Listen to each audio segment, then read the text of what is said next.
All right, what's going on, people? Another episode on this Monday morning right before Christmas. Hope everybody has a Merry Christmas. From me and Graham to everybody else, I would say Jacksonville, but our audience is more than Jacksonville. I mean, it's what, Tampa, Orlando, North Korea, We got Japan. folks listening in Hong Kong and out in the Eastern Hemisphere. They Some might of be the up in finer people in Europe are listening, and we're worldwide, man. they might be up in the drones. Yeah, that's true. Graham, Dallas Wilson is a Gator. You know, I was waiting because the transfer portal window closes this Saturday, the 28th, and you're waiting for that big splash to happen and waiting for that big recruit to come, and it doesn't feel like it's going to happen. It might change, but I mean, you come to the point now where you really don't need it because, well, you have Dallas Wilson, who is a 5-star guy that flipped his commitment from Oregon now to Florida. 4 of your 5 offensive linemen are returning. Obviously, you have Lagway. Your running back room is all coming back. Montreal Johnson's leaving to go to the draft. Caleb Banks is back. You would think Sapp is going to be back on the defensive line. And it's like you pretty much got most of your team coming back. And not to say that there's not really a need for the transfer portal, but you didn't really need that big of a splash. Yeah, the one thing I really would love for them to get before Saturday is I still think they need another interior defensive lineman. Agree or disagree? Oh, 100%.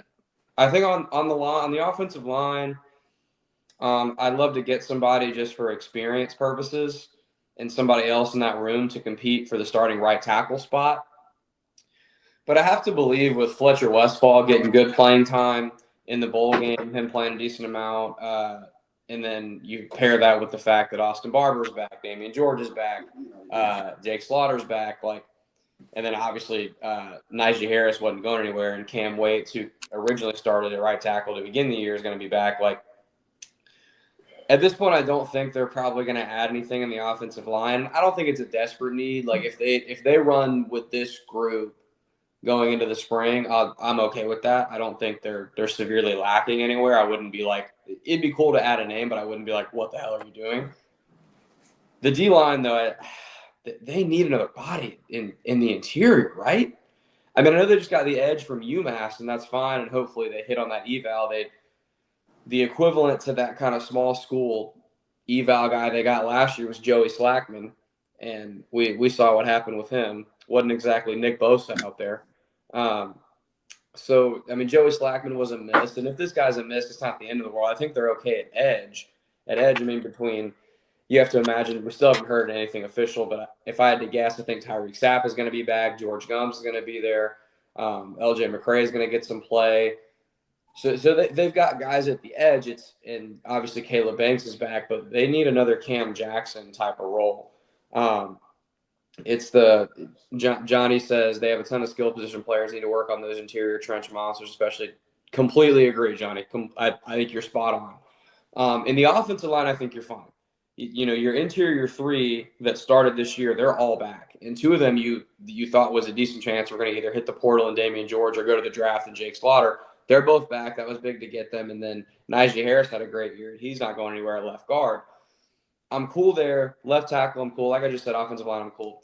It's that deep. They need at least one interior space-eating defensive lineman, man. With Desmond Watson and Cam Jackson out the room, I need one more guy in that middle for me to feel good. Besides that, I'm fine. You got a receiver with some experience. You got to have the punter. Besides that, I'm okay because of what they did in the recruiting cycle and the fact they got most of their key pieces back. It's just that defensive line they need.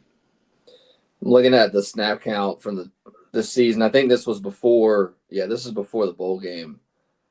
Florida had 7 guys on the defensive line that got over 300 snaps, and then Desmond Watson was at 283, and then LJ McCray was at 148. Of those guys, Banks is coming back, Gumps is coming back, Sapp you think is coming back. Jackson is gone to the draft. TJ Searcy, he hit the portal, correct? Yes. Okay, so Searcy hit the portal. Pyburn's gone to LSU, and Cameron James as well had 325. So you're losing half of that. Now, And they're all edges. Everybody you just Mhm. said, besides Cam Jackson and Banks, are all edges. Edge is fine. I'm not worried about edge, and they're bringing in guys in recruiting as well to play edge. It should be fine. It's that interior, man. I can't have teams.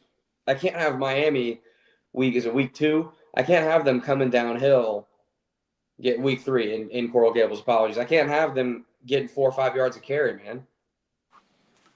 That's going to be a Yeah. problem because I think I like their DBs coming back. I love the linebacker. The linebacker room, other than maybe receivers, arguably the best room on the team.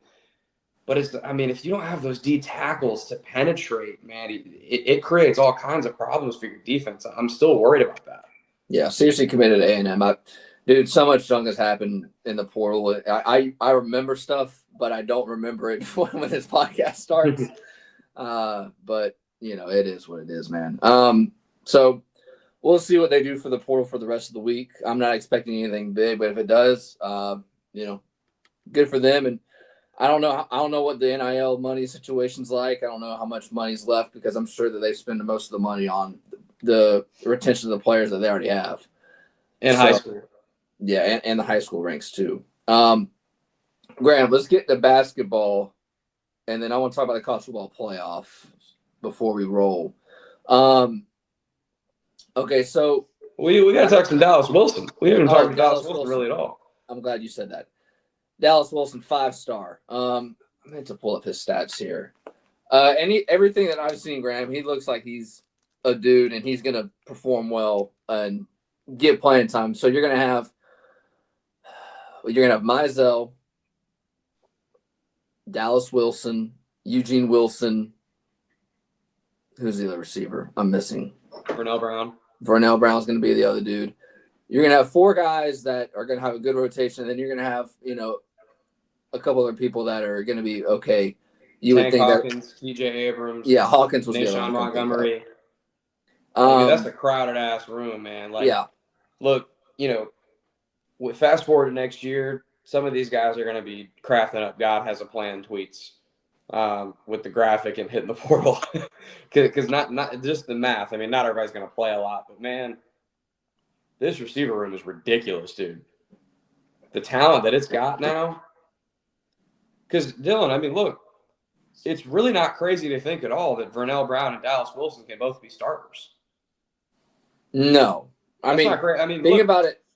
Think about Napier since he's got there. You haven't had a true deep threat. With Anthony Richardson, you had it. Just short, it was not a deep threat. You have it with Eugene Wilson, but Eugene Wilson hasn't been healthy, and he's obviously been that person. Well, he's not really. I wouldn't even call Eugene Wilson a deep threat. I think Eugene Wilson is crossers, jet sweeps, slant. Right, he is. But remember, going into the season, that we all thought that he was going to be the person that could be the home run hitter and take the top off the defense. Yeah, and he hasn't been able to do that. Now you have multiple guys that can do that, and that changes your offense with what we expect to be a good offensive line, and obviously the run game that we've seen since the UCF game. Yeah, with Lagway, man, it's clear that these guys have seen DJ Lagway play and said, I want to go play with that. We haven't even talked about the receiver from the portal from UCLA, J. Michael Sturdivant. I'm not expecting anything from him. I looked at the box score of his games. Have you seen the box score of his games this season? Sure, but they're getting him from the portal for a reason with all these 5-stars. I believe. We disagree there. I think if you're bringing in a guy that's an upperclassman in the portal, and if he's coming to you as an upperclassman, he's planning to play.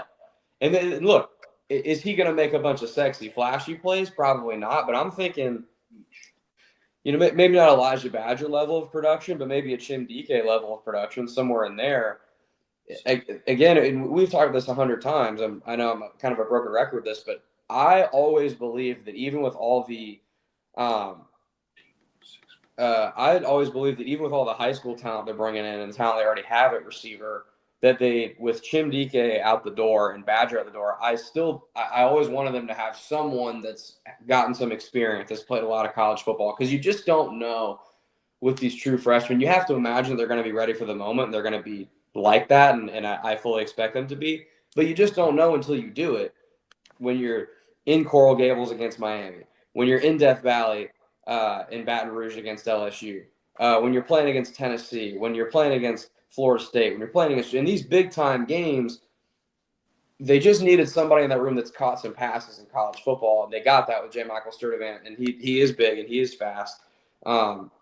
So I think he's going to play a decent amount. And then between Vernell Brown and Dallas Wilson, at least one, if not both of them, I think are going to be full-time starters by midway through the year, if not before that. Eugene Wilson's obviously going to play a bunch. And then there's going to be maybe a spot or two after that, and you kind of just see who emerges, right? Is that Tank Hawkins? Is that TJ Abrams? Is that Nashawn Montgomery? Who does that end up being, I think, is going to be a really interesting question with this team. When they run 3 and 4 wide receiver sets, who's going to fully fill that out on the back end of that 3 and 4 spot? But, man, I mean, if these guys pan out, Dylan, DJ Lagway on third downs is going to be – he's going to have his pick of what ridiculously talented guy he wants to throw the ball to. And we know he can get it to him. J. Michael, the UCLA receiver, this has been his box score this season.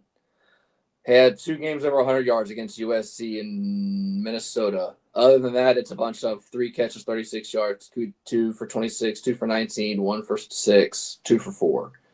And I don't think Badger was putting up Biletnikoff numbers. And that's what I was gonna say. Like, you don't know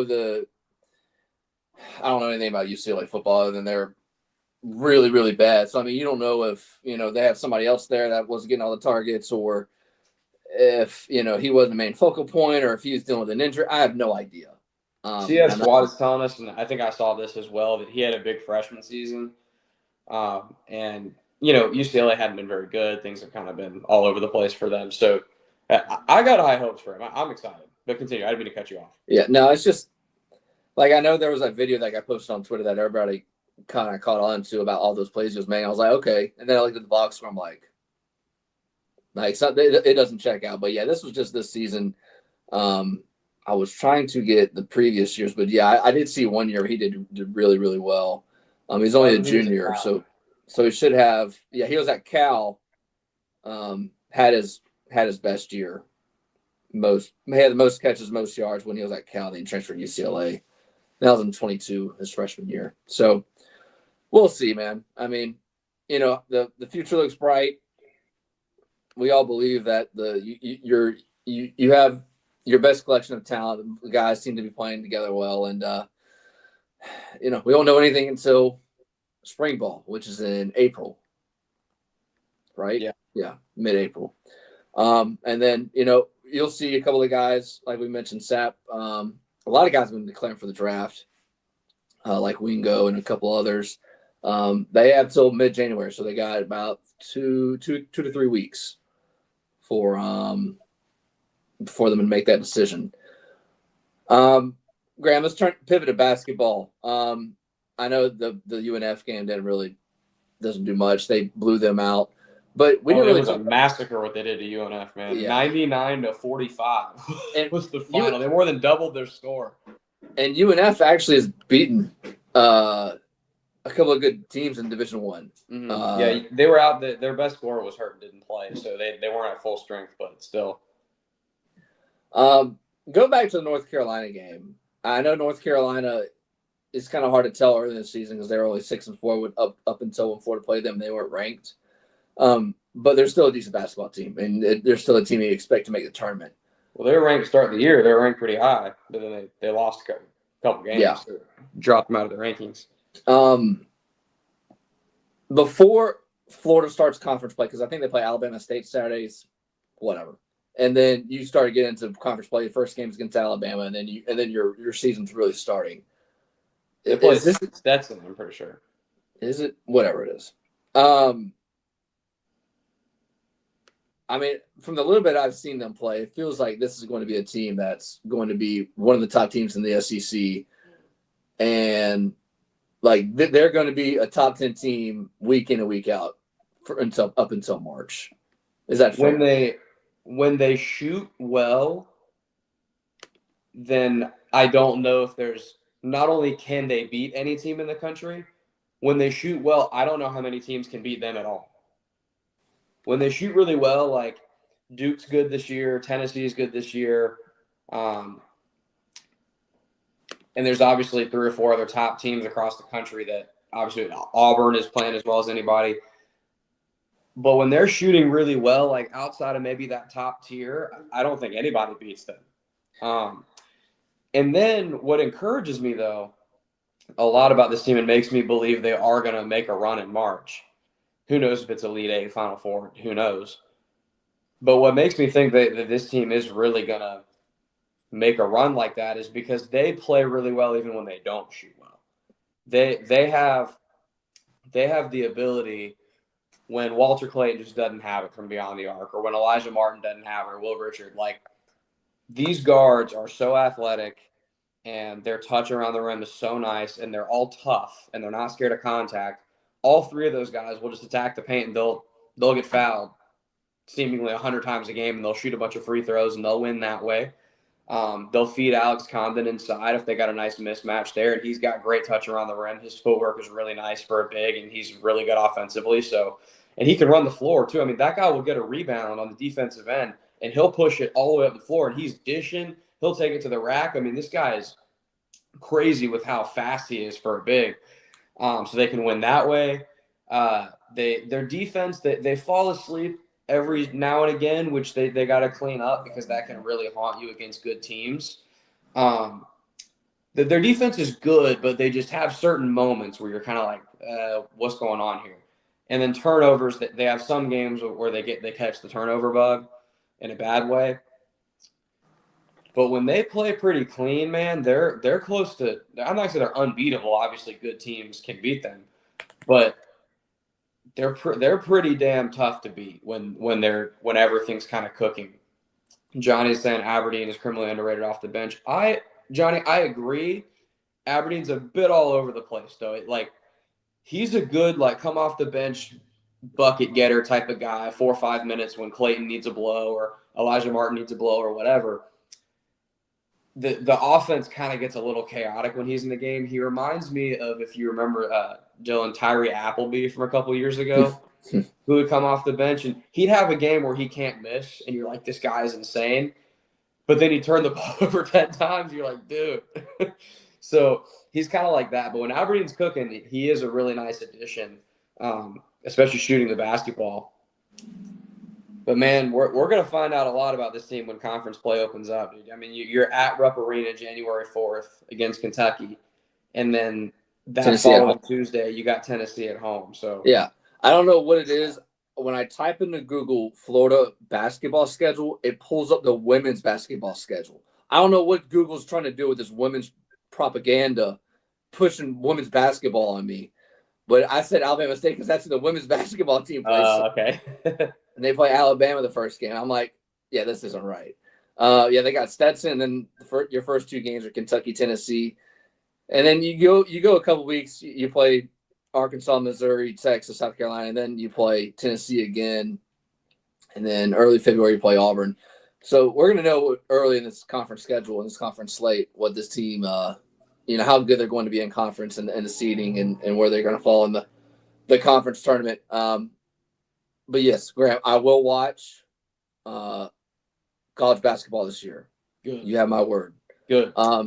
Probably not this Saturday, though. I'll let you off the hook against Stetson, but yeah. But come January 4th, you need to be locked in. Yeah. It's saying Florida, Kentucky's 11 a.m. tip. Yeah, it's early because it was 11 a.m. Central. That's what I'm thinking. I don't know, whatever it is. Might be local time, but either way, I mean, this team, I think Alex Condon is one of the most underrated players in the entire country. He's a big that can do everything. Tony, Merry Christmas, my man. Go Gators, baby. They just have everything.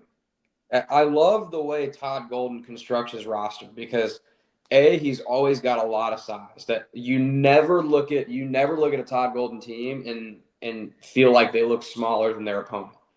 That's never happened since he's been here, which I love.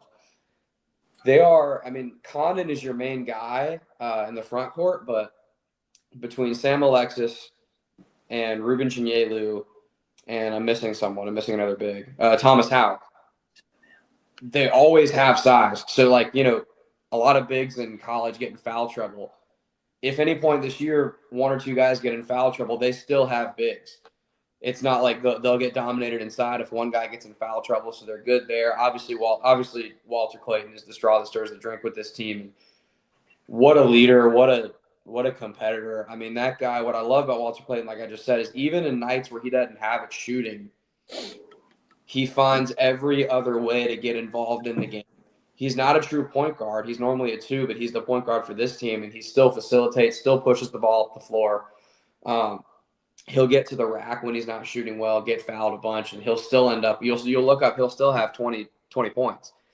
And Will Richard has made huge strides this year. There were far too many games last year where Will Richard, to the point of shooting, if he was shooting well, then he'd make 6 threes and have 18 points, and we'd be like, man, that's great. But if he wasn't shooting well, you would forget he exists. This year, he's aggressive. He gets to the lane. They're in transition a lot, and he's always part of it. He's dunking on people. He's got a new level of aggression this year, and that paired with Elijah Martin and Walter Clayton, I mean, that backcourt is arguably the best in the country. Yeah, this will be the last thing I say before we roll out of here. It's amazing, your team is really good because your coach had a story drop, whatever it was, a month ago. It's like nobody knows about it, cares about it, none of that stuff. It's like we got a good basketball team. We're trying to win a title. So, yeah, man. Graham, have a Merry Christmas. And I don't know the next time we'll do a pod. If something drops later in the week, we'll give y'all a pod. That sound fair? If not, we'll give y'all something next week.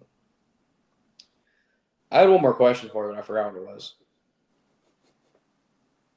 Great podcasting, I know. What's up?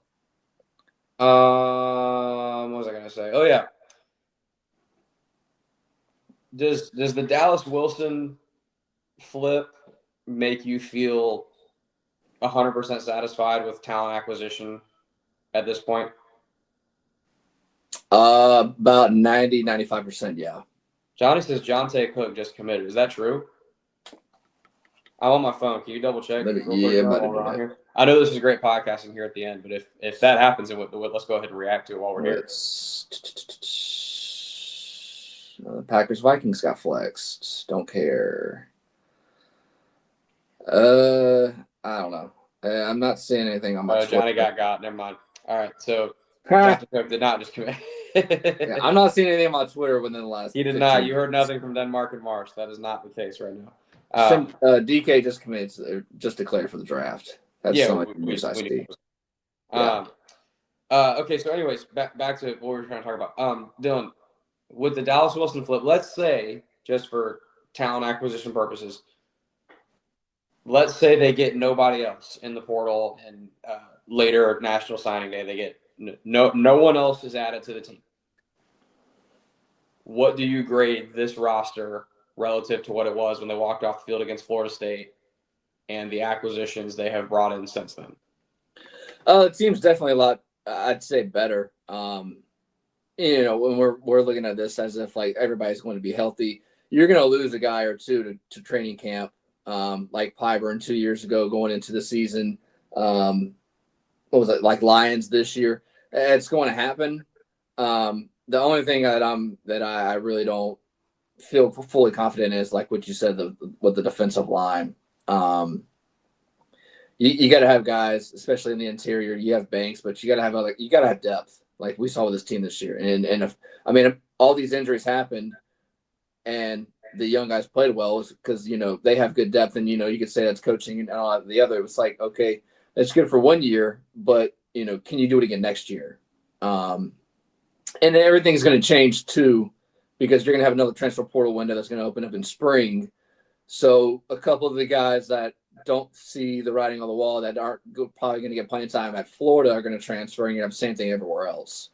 So, but if you had told me everything that's happened right now a month ago that this would be the situation of the Forwards, and I'd be mostly content.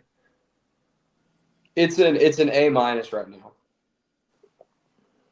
To get to an A or A plus, I need a space eating D lineman that can get in the backfield. Because look, man, we're talking about. I think we've talked a decent amount about losing Cam Jackson. Dude, I don't know that Gator podcast, you and I, just the general people that are tapped into Florida's roster. I don't know that we're talking enough about Desmond Watson being gone. I mean, that guy, he's 450 pounds, but he plays a lot of snaps, man. Yeah. That And is a lot for that guy of his size, man. It's a ton. It's a ton, and he moves ridiculously well for how big he is.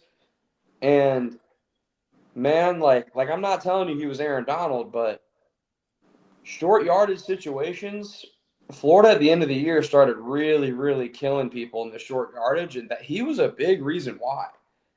So I mean, how many drives in that Ole Miss game did he help end? Because J.J. Pegues, the defensive lineman that does short yardage, how many times did Florida stuff them on 3rd and 4th and 1?